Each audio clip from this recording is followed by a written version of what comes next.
areas designated for women. They probably guessed other retailers would follow their lead, but they were wrong. Others saw that bandwagon was headed in the wrong direction.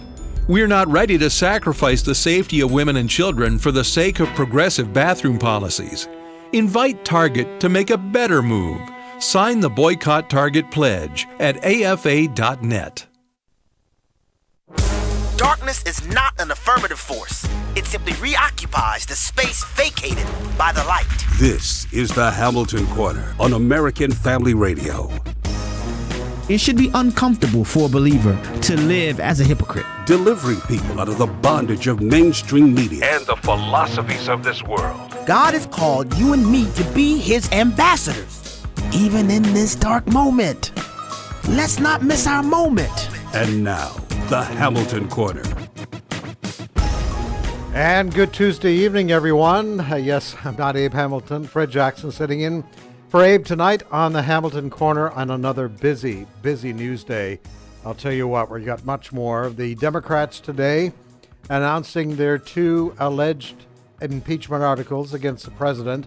We have lots of reaction to that. And a lot more reaction to yesterday's release of the Inspector General's report.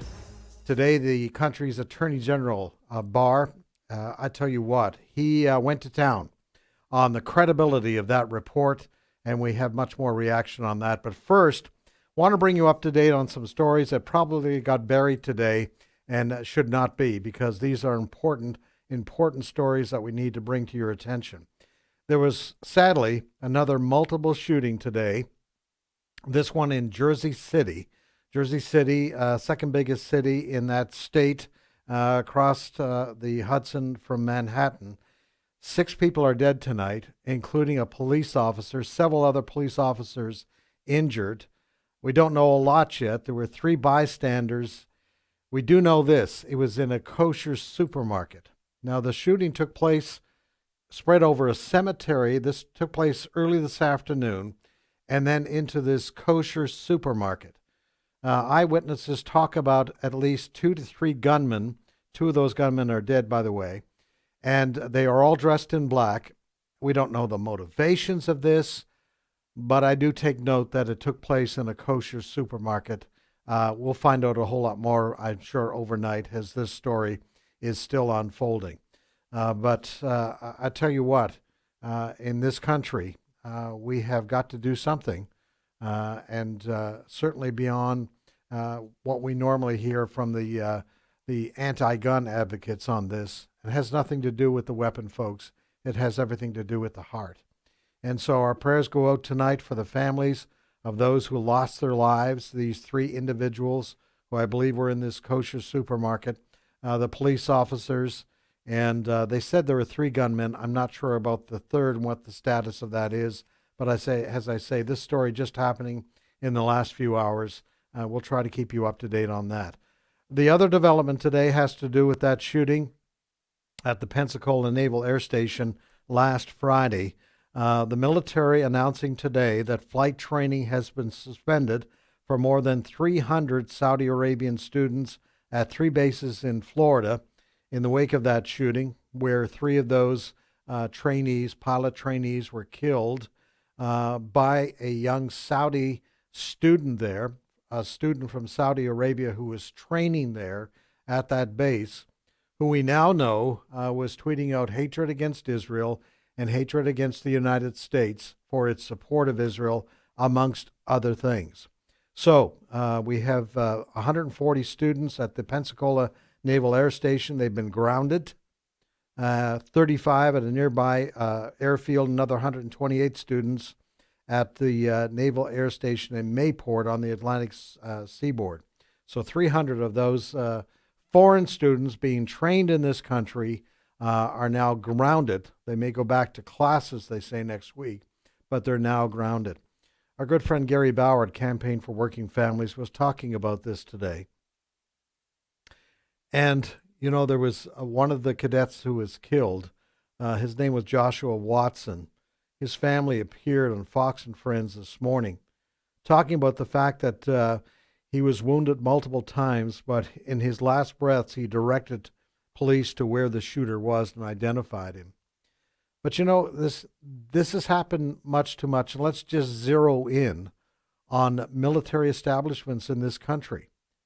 We just go back a few years to Fort Hood, where Major Nadal Hassan opened fire, and there were 14 people killed there at Fort Hood. In the investigation afterwards, it was learned that our military knew that Major Nadal Hassan had sympathies to terrorism. He had sympathies to Islamic terrorism. By the way, he was convicted of murder in a military court several years ago, but he's still alive. They haven't carried out the execution. Was it 7, 8 years at least? He was convicted. Still no justice. And then there was the case that a lot of people forget about where 4 Marines were killed in Chattanooga, Tennessee. I believe that was a recruiting center. That was in 2015. Again, by an Islamic jihadist. As Gary Bauer points out, we just got to get beyond the political correctness, folks, and deal with the truth about what Islamic terrorism is all about. This is happening to innocent people on our soil.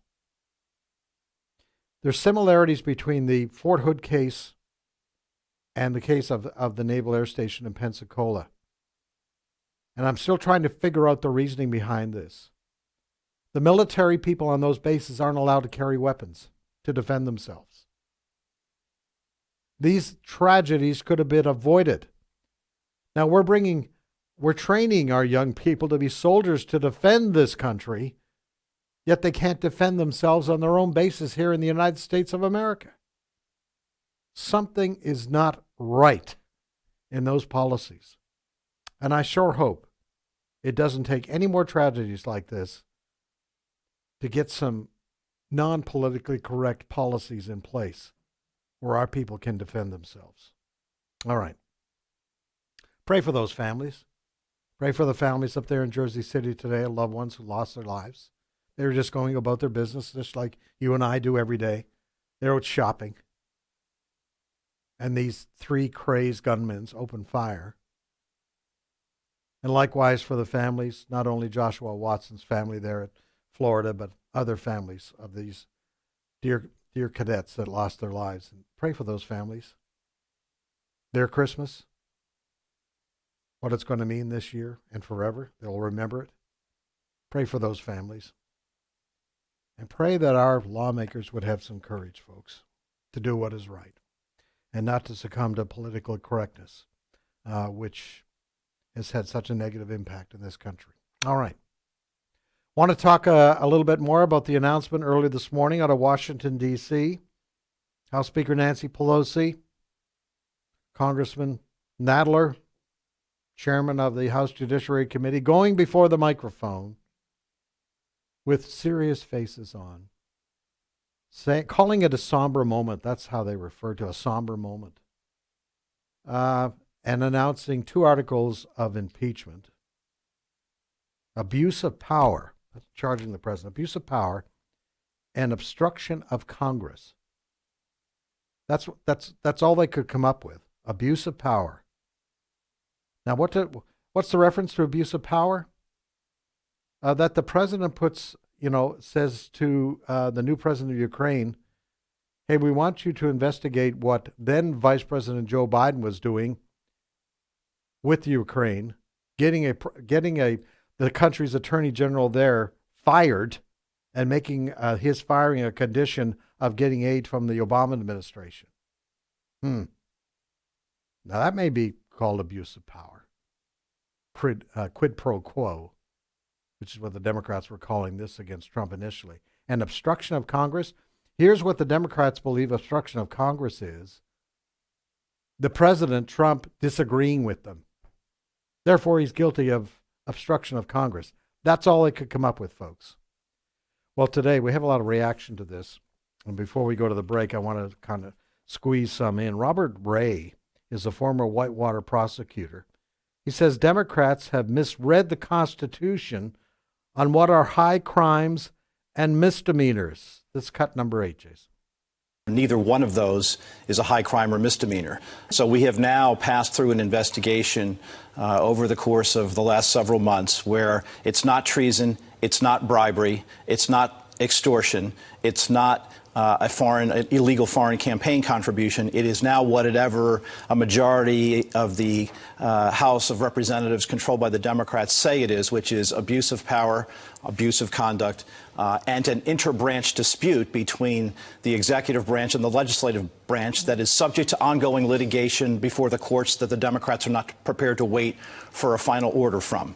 The text of the Constitution at least make it apparent to me, but apparently not to the House Judiciary Committee, that the Constitution requires both that it be a high crime and misdemeanor and that high crime, the high part of crime, be abuse of power. And they seem to have now separated out crime and removed that from the Constitution and just want to focus on the aspect that constitutes the second component, which is abuse of power. I'll tell you what, the Democrats are in a big rush to try to push this through now. They say by Thursday night there could be a vote in the Judiciary Committee on these 2 articles of impeachment. And then they want to vote in the House next week. Now, why are they rushing this through? They want to get this behind them as quickly as possible, because the real tough election campaign starts next month. We're just a few weeks away from the first primaries in Iowa, and then on to New Hampshire and other places. It's going to be interesting to see when it gets shoved up to the Senate for a court proceeding, what's going to happen there. I'm still not sure. Lindsey Graham is the chairman of the Senate Judiciary Committee. I hear 2 reports that he wants a long process, so he's going to subpoena witnesses, maybe even Adam Schiff, chairman, Democrat chairman of the Intelligence Committee, or he's going to dismiss it right off the bat. It's going to be fascinating what's going to happen next month. Well, you know, Senator Rand Paul of Kentucky was on Neil Cavuto's show this afternoon. He was asked whether there was any Republican support in the Senate for impeachment. Here's how he answered that question. Cut 18. One of the articles being abuse of power. When I look at the proceedings, I see it, I guess, in a much different light. I see a great deal of abuse of power from someone like Adam Schiff, who uses subpoena power to gather phone records of a journalist and phone records of a fellow congressman. That, to me, smacks of abuse of power. And so I think it's in the eye of the beholder, and it looks very, very partisan in the sense that there is no crossover, there is no significant Republican. In fact, I don't think there's going to be any Republican support in the House or the Senate for this impeachment. Yeah, what's going to be interesting to see, Senator Rand Paul mentioned the House. There are anywhere from 15 to 30 Democrats in the House that were elected last year from swing states that the president took back in 2016. It's not a sure thing yet whether those Democrats are going to go lockstep with Nancy Pelosi and vote for impeachment, because by the time they do that, we're about 10 months away from the next election, and they could pay dearly for that. Very interesting on Democrats setting this low bar. Congressman Louis Gohmert, at the hearing yesterday, saying the Dems have set the impeachment bar so low, they've already drafted what Republicans need to impeach Joe Biden if he's elected president next year. Cut number 15. I mean, just think, we've had people already mention, the next president, Joe Biden. We're told, he may be the next president. Well, we've already got the forms. All we have to do is eliminate Donald Trump's name and put Joe Biden's name in there because he's on video. He and his son. He basically has admitted to the crime that's being hoisted on the president improperly. There you have it. And yeah, Louis Gohmert is referring to that incident when Joe Biden was Vice President Jeff. He's on tape boasting how tough he was. And he made the Ukrainians fire their attorney general, their chief prosecutor, in exchange for aid from the United States of America. Not to mention the fact his son was sitting on a board of a major energy company in the Ukraine. So yeah, Louis Gohmert saying there, they've set the bar low. Maybe Joe Biden, if he's elected president next year, maybe he'll be the next one. President Trump worried about all this? I don't think so. He's headed to Hershey, Pennsylvania for a big rally there tonight. Thousands were gathering 6 hours ago at that venue. What do you think he's going to be talking about tonight at that rally, folks? He is going to be wound up and ready to go. If you've ever been to a Trump rally, you're going to hear. All right, got to run. We'll be right back after this break. Whatever we do to the least of these, we also do unto Jesus. I am Matt Stavert with Freedom's Call. Henry Hyde served 32 years in the U.S. House. Hyde was a passionate and powerful defender of the unborn in American politics. He was the chief sponsor of the Hyde Amendment to the House Appropriations Bill that prohibited use of federal funds to pay for elective abortions through Medicaid. On July 16, 1993, Hyde said, "All men are created equal and are endowed by their Creator, human beings upon creation, not upon birth. That is where our human dignity comes from. It comes from the Creator. It is an endowment," he said, "not an achievement. By membership in the human family, we are endowed by our Creator with inalienable rights. They cannot be voted away by a jury or a court," he concluded. Please continue to pray for the end of abortion and stay informed at Liberty Counsel's website, lc.org. For American Family Radio, this is Gateways to Better Education. I'm Eric Bueller. What did George Washington think was more important than patriotism? Washington said this to his troops at Valley Forge. "While we are zealously performing the duties of good citizens and soldiers, we certainly ought not to be inattentive to the higher duties of religion. To the distinguished character of patriot, it should be our highest glory to add the more distinguished character of Christian." In essence, Washington was urging his troops to do what the Apostle Paul wrote in Ephesians 6, "Put on the whole armor of God." The founders wrote so much about God and government, you could have family devotions connecting their words to Scripture. In fact, we've done it for you. Download our free family devotional, Faith of Our Fathers. Simply visit gogateways.org/download. This is Eric Bueller.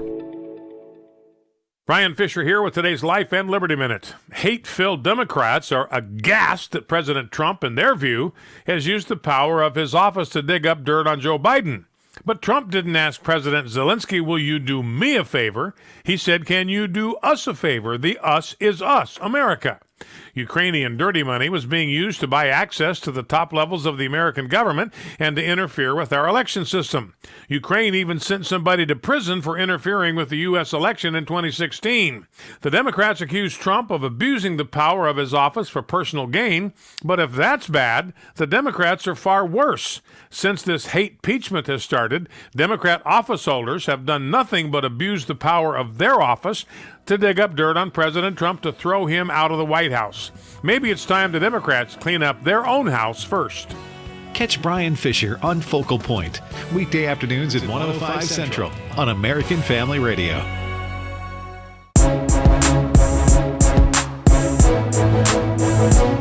Shining light into the darkness, this is the Hamilton Corner on American Family Radio. And we are back to the Tuesday edition of the Hamilton Corner. Fred Jackson sitting in for Abe Hamilton today. Much more follow-up today on the release yesterday of the Inspector General's report, Michael Horowitz, on what happened with regards to the efforts to, we'll call it, to frame the Trump administration and actually try to keep Trump out of office.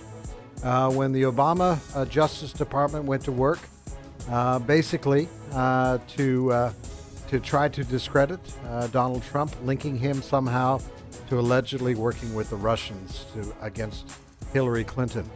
Well, today, the Attorney General of the country, Bill Barr, you will remember in dealing with the Horowitz report yesterday, one of the things that, now, remember, Horowitz says he doesn't think the FBI had any negative, bad attitudes towards the Trump campaign, as that being the motivation to carry out this investigation. However, Horowitz says that the FBI made some mistakes. There were some shortcomings in how they dealt with the FISA court, The FISA court being the court that the FBI has to go to get permission to basically spy on people. Okay? They said there were mistakes made. Jeff, I think he said there were a total of, 17 mistakes made? Now, you did some math today. All of those mistakes worked against candidate Trump, President Trump, right? What was the math that you came up to? The possibility that 17, all the mistakes that the FBI used in getting information to take to the FISA court to spy on Trump campaign people. What was the number? 944,000 to 1. 944,000 to 1 chances. Almost a million. Almost a million. That every mistake would favor going against Trump. You believe that? Well, William Barr, the Attorney General Bill Barr, was talking about this today in an interview with the Wall Street Journal.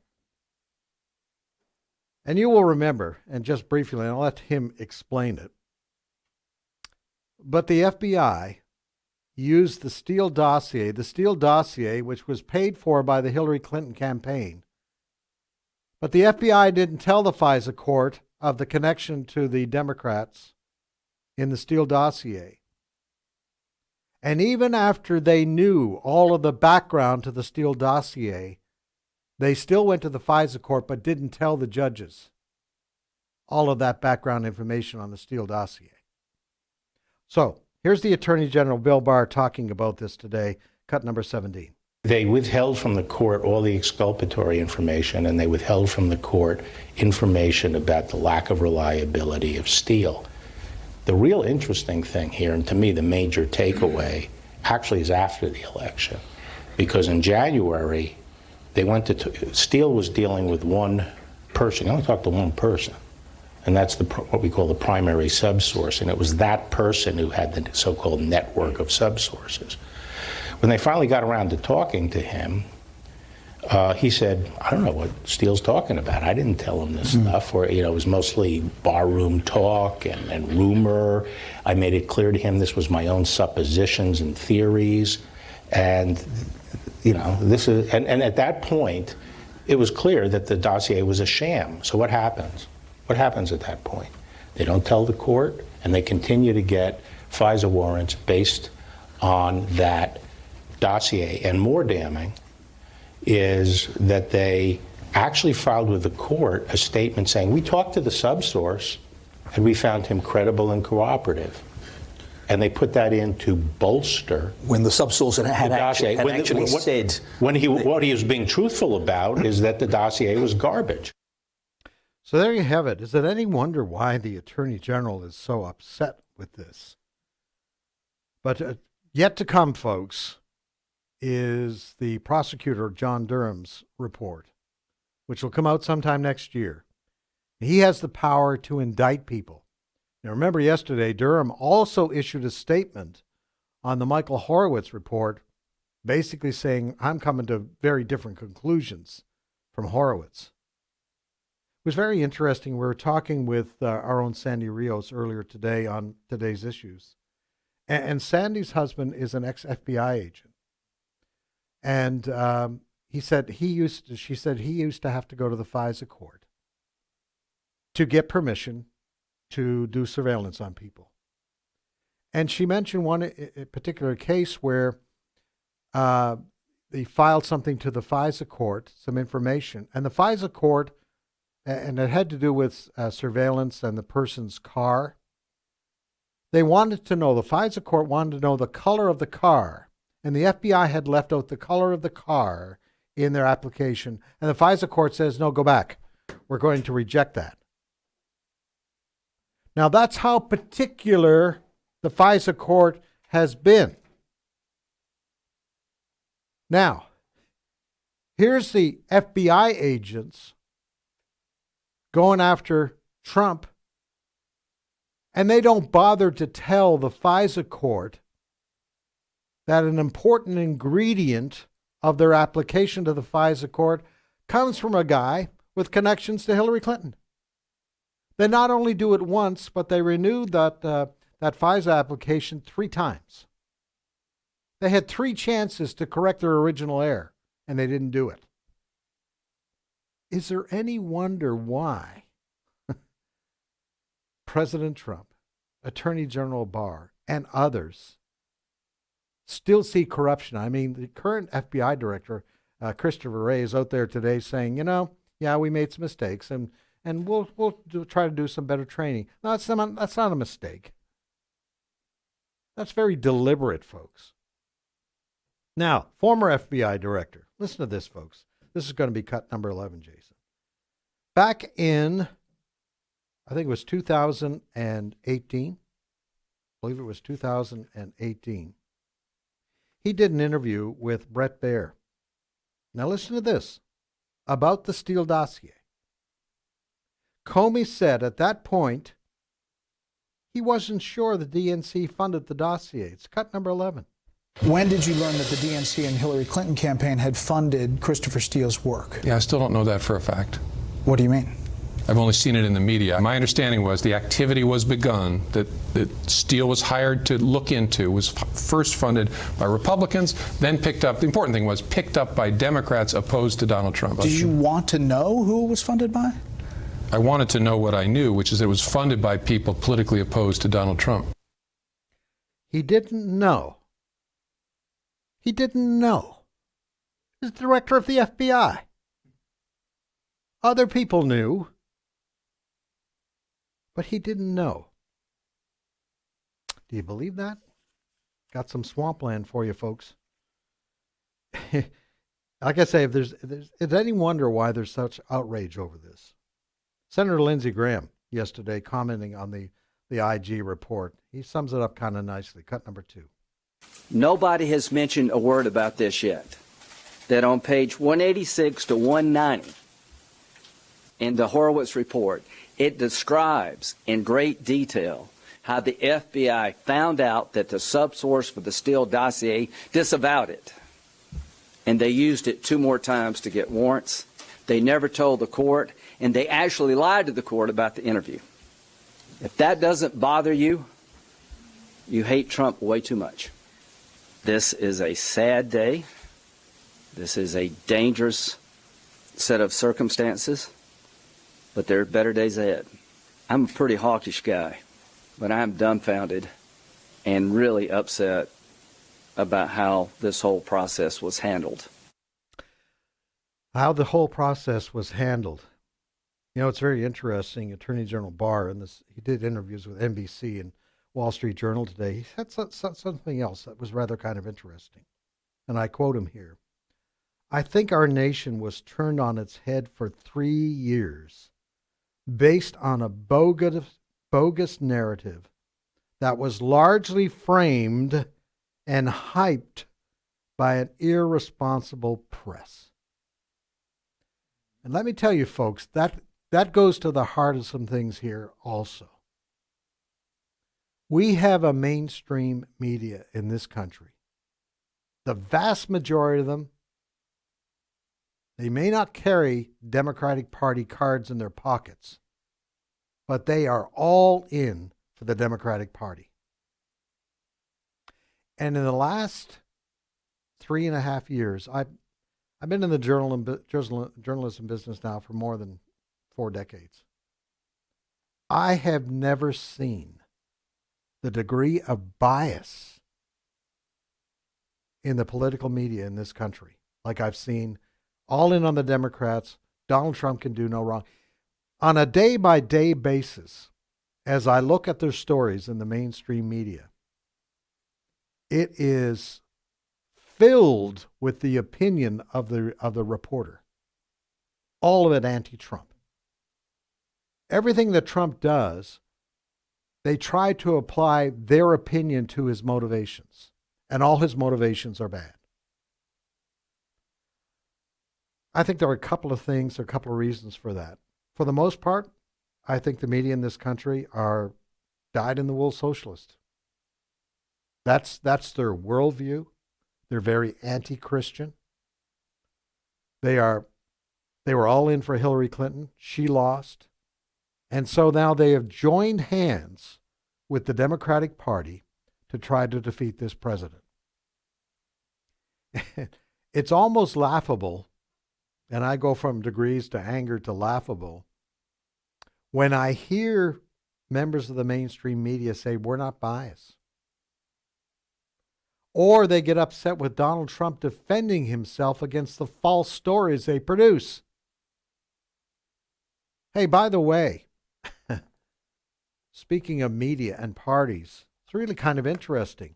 We found out in the last few days, don't know if you folks have heard this, but Adam Schiff, Congressman Adam Schiff of California, Democrat, who headed up the Intelligence Committee, he got warrants to go into phone records of Devin Nunes.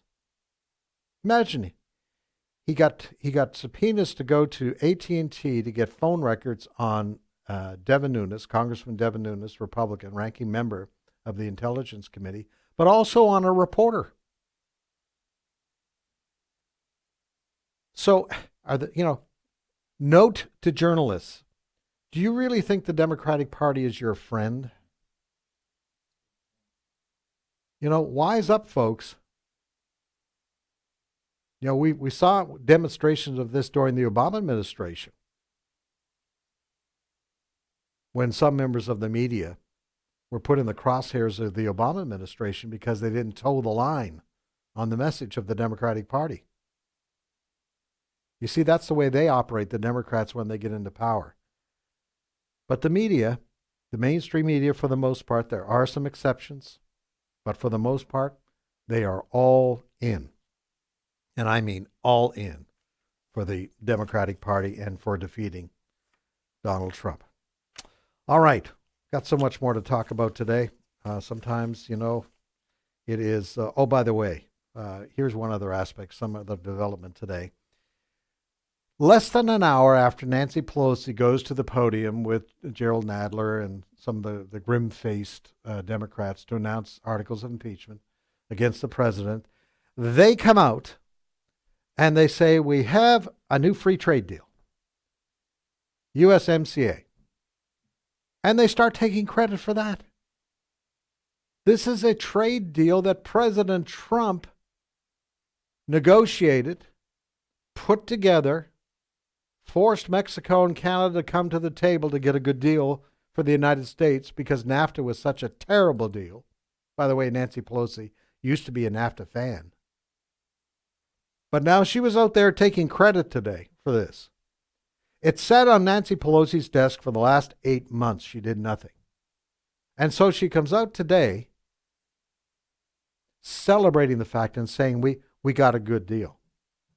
Now that's how bold they are. But of course, going back to what I was just saying about the mainstream media, they don't say much about the hypocrisy involved with all of that. I think we have time for one more here. It's kind of an interesting clip. I've mentioned Senator Rand Paul was interviewed today, and he was asked about, and this is off on another subject here, about keeping our troops in Afghanistan. Made some shocking remarks. They played a clip of Liz Cheney. Maybe I better save this to after the break, Jason, because I think we're going to run into a time problem. But I'll just do an introduction and hang with us, and we'll come back after the break and actually play the clip. But there is some division in the Trump administration with regards to what to do with our troops in Afghanistan. Now, the president, going back to the election campaign, says it's time to bring our troops home. To a certain degree, he agrees with Senator Rand Paul on this, and Senator Rand Paul with him. Maybe not to extent. There's some variation there. But in this clip that you'll hear after the break, stay with us. Liz Cheney is for keeping our troops in Afghanistan. And I'll tell you what, Senator Rand Paul just went ballistic on that. So you're going to hear about that when we come back. Also, we'll be going to our phones, folks, when we come back after the break. 888-589-8840, 888-589-8840. Do you think President Trump is going to survive this attack? I want to hear from you. 888-589-8840 is the number to call. And also, the Merriam-Webster Dictionary has made an announcement today on their word of the year. Their word of the year. You're going to want to hear this, folks. It's another beam me up Scotty moment. All right, when we talk about that. So stay with us. Listen to the Hamilton Corner. Fred Jackson sitting in for Abe today. We're back, and we'll listen to you when we come back. 888-589-8840.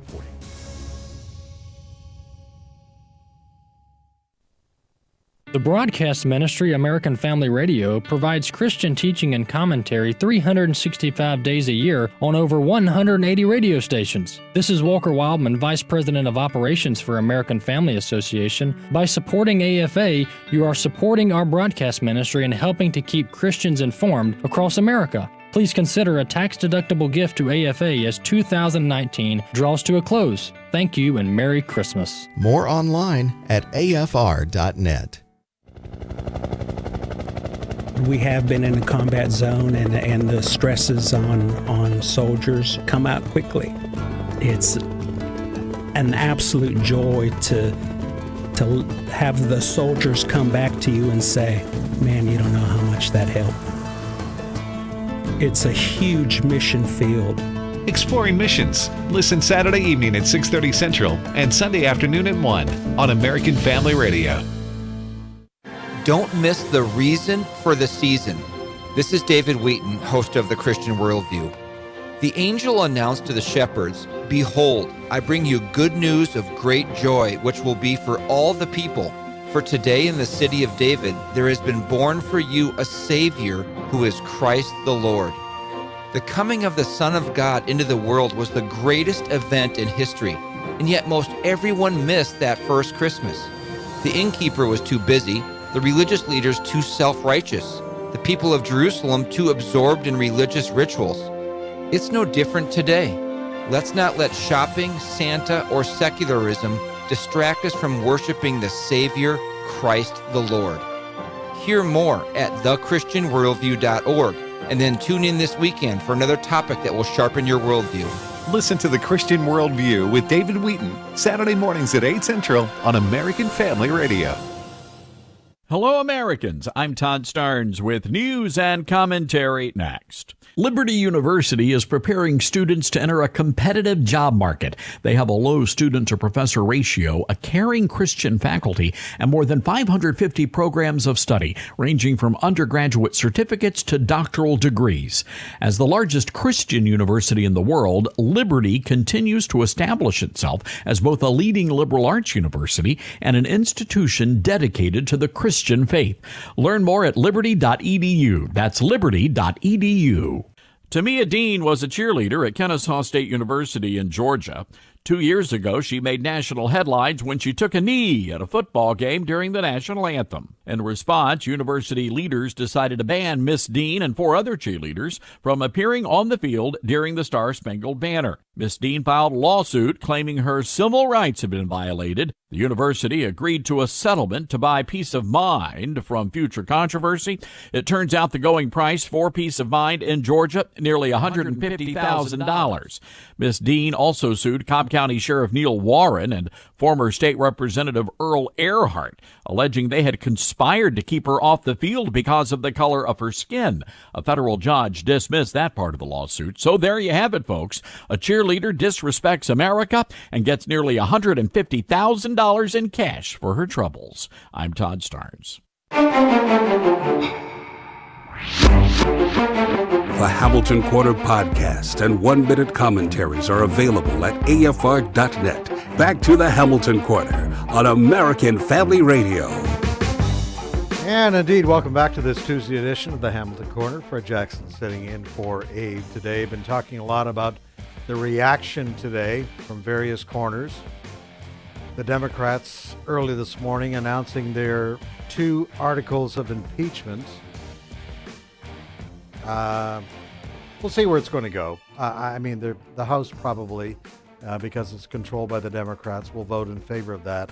What happens when it goes up to the Senate and the Judiciary Committee there under the direction of Senator Lindsey Graham, what happens there remains to be seen.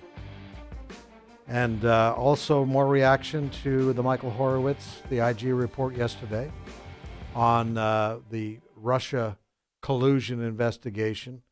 Horowitz saying that he didn't think that there were any political motivations in the Obama Justice Department in starting that. And his kind of dismissal almost of the mistakes made by the FBI in going to the FISA court. Not a whole lot of people buying that. Amongst them, as we just heard a few moments ago, the Attorney General of the United States, William Barr, saying it was nonsense. And I tell you what, now Christopher Wray, the FBI director right now, is out there saying today, well, we'll do some training with our FBI agents. That's not the problem, folks. And I think Attorney General Barr knows that. And we keep reminding you, folks, what's really interesting is Prosecutor John Durham's report that'll come out next year. He has the ability to indict people, subpoena people, and indict people. So we're anxious to see that. And John Durham has already said of the Horowitz report, he has come to some different conclusions with regards to even the motivation of the Obama Justice Department in going after members of the Trump election campaign back there in 2016. Well, I mentioned just before the break, Senator Rand Paul was being interviewed on the whole impeachment question today, but Neil Cavuto of Fox News then took a turn in the interview and asked Rand Paul about the level of troops the United States should have in Afghanistan. Now, no secret, Senator Rand Paul, believes we should be withdrawing our troops pretty well from everywhere. We have no business doing that kind of thing. But then Cavuto asked him about what he thought about Congresswoman Liz Cheney. She wants to keep troops in Afghanistan. So I believe in this clip you're going to hear Liz Cheney making those comments and an interview with Dana Perino. And then you're going to hear what Rand Paul had to say about Cheney's comments. It's cut number 19. It's crucially important that we don't walk away. We know what happens when we walk away. We're now in a situation where we've got the sufficient number of troops on the ground to prevent safe havens. And people have got to remember that Afghanistan is a place from which the terrorists planned and plotted and trained and attacked us on 9/11. We cannot let that happen again. I think the Cheneys are unrepentant warmongers. They still won't admit that the Iraq war was a mistake. What they need to realize is that when we topple regimes, when we topple strong men that may not be the best of leaders, what we get is a vacuum and we get more terrorism. The Cheneys have been wrong about everything. America needs to quit listening to them. They need to fade into obscurity, and we need to start talking seriously about whether or not we should go to war in Congress, have a full-throated debate. And if the Cheneys want to advocate for staying forever in Afghanistan, I'm very happy to stand up to them and say, no, it's time our boys and young women come home. Boy, Senator Rand Paul, tell us what you think. Warmongers, stop listening to the Cheneys. I think that's one of the differences between the Republican Party and the Democrats. The Democrats, well, they walk in lockstep. They're scared. You know, in the House, the members, the Democrats are scared to death of Nancy Pelosi. In the Senate, I guess it's Chuck Schumer. They don't disagree with it. They may behind closed doors. But there you have Senator Rand Paul. The Republicans will spit at each other. In some ways, it's a little bit refreshing, but I guess if you're Liz Cheney tonight, you're probably insulted a little bit, not to mention about he's including her dad in that. All right, 888-589-8840. Our question is, do you think Trump will survive this attack? And I keep saying this, not only from the Democratic Party, folks, but from the mainstream media. I'd like to hear from you, so let's go first to Rick in Louisiana. Rick, good evening. Hey, Mr. Jackson. Thank you for allowing me to speak with you. Okay. I do believe our president is going to survive this. Early on after he was elected, the Lord put it on me to pray for that man every day. Mm-hmm. So that's a commitment I have, to pray for him every day. And I know it's not for nothing that the Lord put this on my heart. Mm-hmm. I used to think, I'm an old man, so I used to think Ronald Reagan was the most conservative and godly president I would ever see. But I think President Trump takes first place in the godly decisions that he makes, and I'm thankful for the folks who give him advice. And along with praying for him, I'm asking the Lord to, when it goes to the Senate, I understand how politics goes.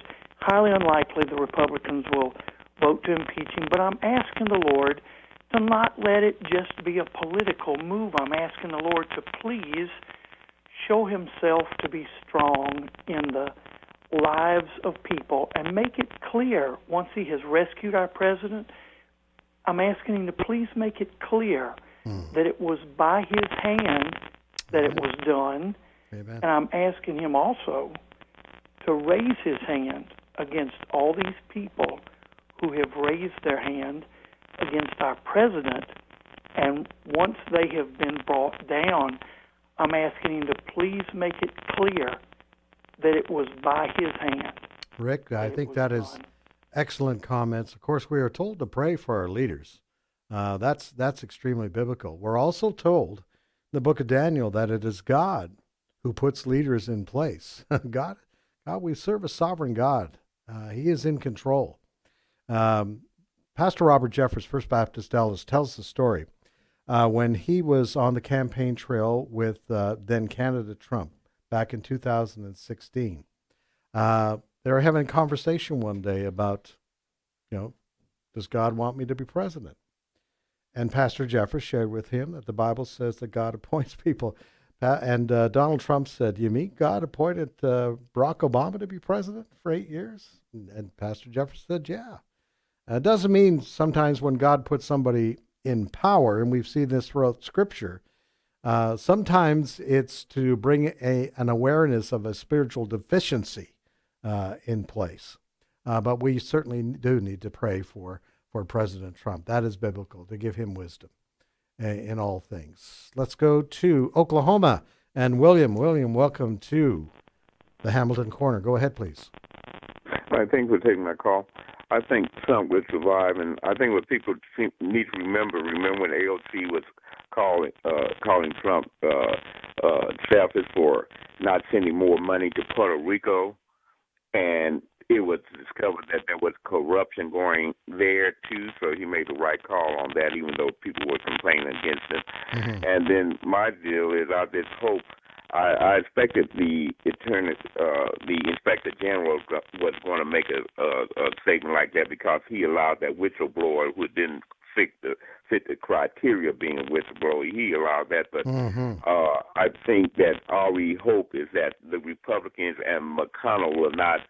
McConnell always say we can't do this because of this, we can't do this, that he will stand up behind the president, and there won't be any sneaky, votes against that. That's what I just wanted to say. All right, William, appreciate that very much. Stay tuned. It's going to be a very interesting January, I can tell you that. All right, let's try to get as many calls as we can. The question is, will the president survive this attack against him? Let's see what Julie in Texas has to say. Good evening, Julie. Go ahead.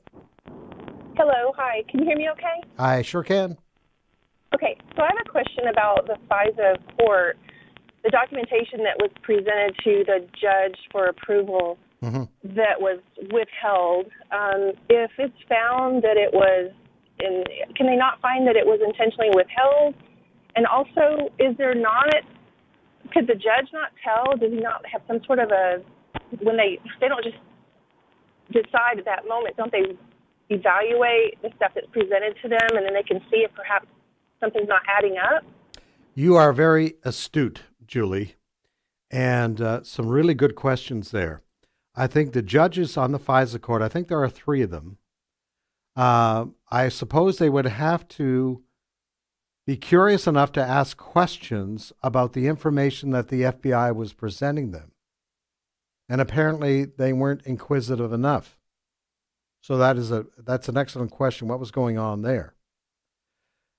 With regards to holding the FBI accountable for how they handled the information that they had that they did not present to the FISA court, I think that's the kind of thing that John Durham, the prosecutor, is going to be looking into, because he has the power to subpoena, to put people under oath, and he has the power to recommend charges against people. So this story, as they say, ain't over yet. And I think when John Durham, whenever he does, sometime in the new year, comes out with his report, he perhaps will deal with why the FBI, they had information that the information they were using to take to the FISA court was politically biased against Trump and in favor of the Democrats, the Steele dossier. I'm hoping that, Julie, it's, as I say, an excellent question, that John Durham will look into that. All right, let's go to Mississippi. And Marty is on the line. Marty, good evening. Go ahead. Hey, how you doing? Pretty good. Hey, I'm not going to tell you. Good. I'm on the road here, but I'll tell you, as a trucker in 40 years, I've been trucking since 79, got out of the Navy in 78.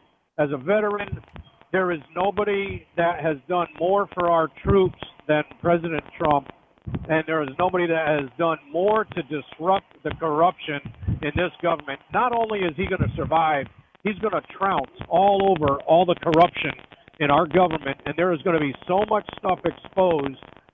As a veteran, I just really hope that Obama, Kerry, Holder, the Clintons, and many others get fully exposed for the actual murders that they have done in regard to Benghazi and SEAL Team 6 and many other things. But I'm going to tell you, as a trucker, I see the economy, and truckers are really suffering this year. Last year and 17 were very good, but the Democrats have been purposely staying on the bench with collecting a paycheck but not doing their job, and they've been just working on impeaching this president. But everything that they do is going to come back on them like a boomerang. And two things I want to mention. One, as a spiritual warrior, I pray those scriptures every day to protect our president, all of his cabinet, all these reporters that are doing their job, and all the good, honest congressmen and senators that are working against this corruption. And the other thing is, I'm praying that God would expose and tear the veil off all the dirtiest, darkest secrets of the enemy, and the enemy obviously being the progressive left, those who want to destroy our Constitution and bring us under the control of the United Nations and all that it stands for in the globalist government, which has to do with getting rid of our guns and Christianity. That's why the left and the media are attacking so much anything to do with Christians, and I can get into all of this, but even all the political correctness, all the vocabulary is all designed in this political correctness to undermine and destroy the Christian in this country and around the world. Marty, I'm going to tell you, the Democrats have tried to destroy this economy, but God's going to cause all of us to come back. This has been a very, very tough year for truckers. A lot of them going out of business, but the Democrats are going to lose big time in all of this. It's going to come back to haunt them. Marty, I appreciate your comments. Hey, man, be careful out there on the road. We really appreciate our truckers there. We have a lot of listeners. Be careful out there tonight. I'm not sure where you're driving tonight, Marty, but weather's been bad in Mississippi today, so just be very careful. Hey, listen, Marty talked there about political correctness. I mentioned just before the break, Merriam-Webster declared their word of the year today. You know what the word of the year is? They. T-H-E-Y. And you say, wait a minute. Why they? Well, because of political correctness, the word they is now being used as a singular pronoun for people who say they can't decide what they are, male or female. Now, that's one of the reasons that it has been selected as word of the year. There's been a huge spike in that. The new definition of they has to do with gender identity and non-binary. Can you imagine? It's crazy. Got to run, folks. Been good to be with you today. God bless and take care.